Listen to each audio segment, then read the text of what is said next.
Dear students, CMPC YouTube channel पर आपका स्वागत, अभिनंदन। देखिए, पीटीटी का एग्जाम आपके बहुत नज़दीक आ चुका है और आपने सभी ने प्रिपरेशन भी लगभग कर ली है। आप पूरी तरह से प्रिपेयर हो चुके हो, लेकिन फिर भी मैं आज आपके सामने हाजिर हुआ हूँ। पीटीटी से संबंधित कुछ खास बातें आपको ध्यान रखनी होगी पेपर देने से पहले। देखिए, आपने जो पेपर की प्रिपरेशन की है, आपको ये तो पता ही है कि सिलेबस में जो पेपर का पैटर्न है उसमें 4 सेक्शन है और उन चारों सेक्शन में section A B C D करके होगा और सेक्शन में मेंटल एबिलिटी है, टीचिंग एप्टीट्यूड है, लैंग्वेज है जिसमें हिंदी, इंग्लिश, संस्कृत या कुछ भी हो सकता है और चौथा है आपके जीके।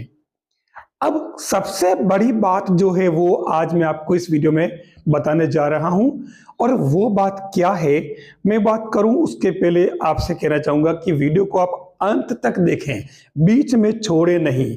और अगर अच्छा लगे तो आप वीडियो को लाइक कर लें, शेयर कर लें और चैनल को सब्सक्राइब कर लें।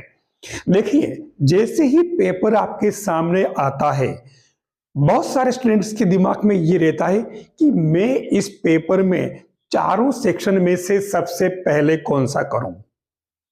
पहले मैं लैंग्वेज वाला लूं या मैं जीके लूं या मैं टीचिंग एप्टीट्यूड लूं या पहले मेंटल एबिलिटी करूं। सबसे पहले कौन सा सेक्शन लूं ताकि मैं अच्छा स्कोर कर सकूं। तो साथियों, मैं मेरे एक्सपीरियंस के आधार पर आपको बताने जा रहा हूं।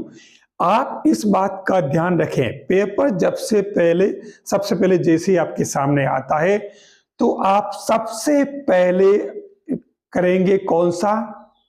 आप मेंटल एबिलिटी सबसे पहले करेंगे, क्योंकि जाते ही आपका माइंड बिल्कुल फ्रेश रहता है और आप मेंटल एबिलिटी में थोड़ा सा माइंड ज्यादा यूज करना पड़ता है। क्वेश्चन अलग अलग तरह के रीजनिंग के होते हैं, तो सब में माइंड बहुत ज्यादा बार बार 360 डिग्री एंगल से आपको घुमाना पड़ता है। तो इसके लिए आपका माइंड फ्रेश होता है। आप सबसे पहले मेंटल एबिलिटी करें और ये बात ध्यान रखें कि इसमें आपको लगभग 40 क्वेश्चंस कंप्लीट कर लेने हैं पहले राउंड में 50 में से, ताकि आपका इसका स्कोर 120 तक का बैठ जाए। फिर बात करूंगा मैं सेकंड नंबर, आप किस पे जाएंगे? जी हां, सेकंड नंबर में आप जाएंगे टीचिंग एप्टीट्यूड पर, क्योंकि टीचिंग एप्टीट्यूड के अंदर पेपर बहुत इजी होता है, क्वेश्चन बहुत इजी होते हैं, लेकिन सबसे खास बात क्या, उनमें चारों ऑप्शन इतने नजदीक होते हैं कि उनमें डिफर करना बहुत मुश्किल हो जाता है। तो फिर आपको इसमें इसके बाद सेकंड पोजीशन में ये लेना चाहिए टीचिंग एप्टीट्यूड, ताकि आप इसमें भी 120 तक का स्कोर इजी वे में कर सको। 40 क्वेश्चन आपको इसमें भी कंप्लीट करके ही आगे बढ़ना है। फिर बात करूं मैं, अब आता है लैंग्वेज और दूसरा जीके। इन दोनों में से पहले मैं तीसरे नंबर पे लेना चाहूंगा आपका लैंग्वेज वाला, जिसमें आपका हिंदी, इंग्लिश, संस्कृत कोई भी हो सकता है। तो आप इसको कंप्लीट करें और इसमें आप लगभग 33 से 34 क्वेश्चन कंप्लीट कर लें, उसके बाद आगे बढ़े ताकि आपका 100 का स्कोर इसमें कंप्लीट हो जाए। फिर बात करूंगा मैं लास्ट में मैं जीके की बात। जीके वाला सेक्शन आपको सबसे लास्ट में करना चाहिए। क्यों? क्योंकि जीके में जो चारों ऑप्शन होते हैं उसमें पिन पॉइंट क्वेश्चन होते हैं और पिन पॉइंट ऑप्शन होते हैं। आपको मालूम है कि जैसे आपने क्वेश्चन पढ़ा, चारों ऑप्शन पढ़े, चारों ऑप्शन में से केवल एक आंसर करेक्ट होता है। वो आपको पता कैसे चलता है? अगर आपने जीके ठीक से पढ़ रखा है तो वो यस नो टाइप हो जाता है। अगर याद है तो करेक्ट है, नहीं तो फिर उसको वैसे भी आप अंदाज से ठोक नहीं रहा। तो इसलिए जीके को आप सबसे लास्ट में ले और इसमें भी आप लगभग 33 से लेकर के 34 क्वेश्चन तक कंप्लीट करें, ताकि 100 मार्क्स का काम आपका इसमें भी कंप्लीट हो जाए।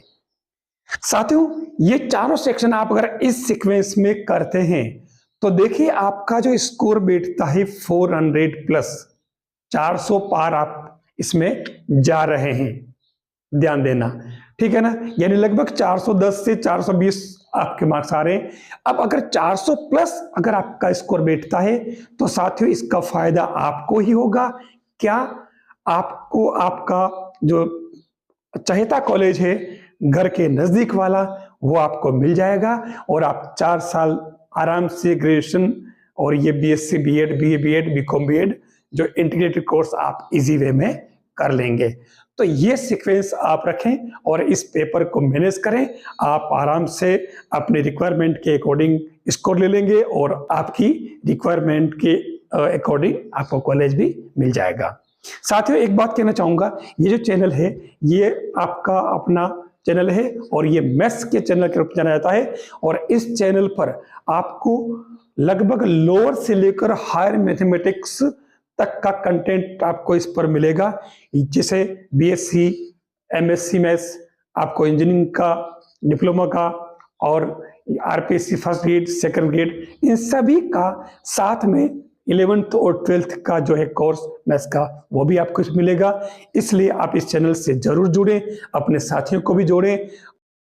अच्छा एक बात कहना चाहूंगा कि ये जो सिस्टम मैंने बताया है इसमें ये एक मेरा आकलन है। अगर आपको इन चारों में से कोई एक सेक्शन बहुत बढ़िया आता है, आपकी प्रिपरेशन पर डिपेंड करता है सब कुछ। अगर आपका सब्जेक्ट अच्छा है और आपने हिंदी में या लैंग्वेज में अच्छी प्रिपरेशन कर रखी है तो आप लैंग्वेज वाला पहले कर सकते हैं। आपका जीके अगर बहुत बढ़िया है तो आप जीके पहले कर सकते हैं। उसके बाद में आप टीचिंग एप्टीट्यूड और मेंटल एबिलिटी ले सकते हैं। लेकिन मेंटल एबिलिटी पहले लेने के पीछे मात्र मेरा एक ही रीजन था कि जाते ही हमारा माइंड बढ़िया चलता है, इसलिए अपन मेंटल एबिलिटी पहले लेंगे तो हम उसमें अच्छा स्कोर कर पाएंगे। बाद में टाइम कम बचता है, हम जल्दबाजी में उसमें माइंड नहीं लगा पाते।